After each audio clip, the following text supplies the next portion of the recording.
আচ্ছা, এত এত শিউলি ফুলের দেখা একসাথে পাওয়ার জন্য কি একদম ভোরবেলায় যেতে হবে?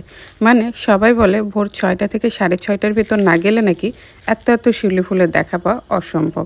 মানে শিউলি ফুল নাকি পাওয়াই যাবে না। বাট আমরা কোথায় এমন গিয়েছিলাম যেখানে আমরা সকাল ৯:৩০টায় গিয়েও এত এত শিউলি ফুলের দেখা একসাথে পেয়ে গিয়েছিলাম। তো গত বছর থেকে আমরা প্ল্যান করছিলাম যে শিউলি ফুল কুড়াতে যাব। শিউলি ফুল মানে কুড়াবো একটু। খুব ইচ্ছে ছিল। কিন্তু ওই যে ভোরবেলা না গেলে শিউলি ফুল পাওয়া যাবে না।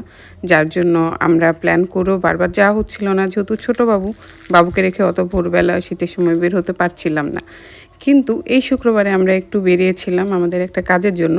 আর বারবার দোয়া করছিলাম, ইস! ওই রোডটাতে তো অনেক শিউলি ফুলের গাছ আছে। যদি একটু গিয়ে শিউলি ফুলের দেখা পেতাম তাহলে বেশ মজাই হতো। বাবুর জন্য কিছু শিউলি ফুল কুড়িয়ে আনতে পারতাম। তো এমনটা ভাবতে, ভাবতে গিয়েছিলাম। আর গিয়ে দেখি সত্যি, সত্যি অনেক, অনেক শিউলি ফুল আছে। যেন শিউলি ফুলগুলো আমাদের জন্যই অপেক্ষা করছিল। মজা করছিলাম আরকি।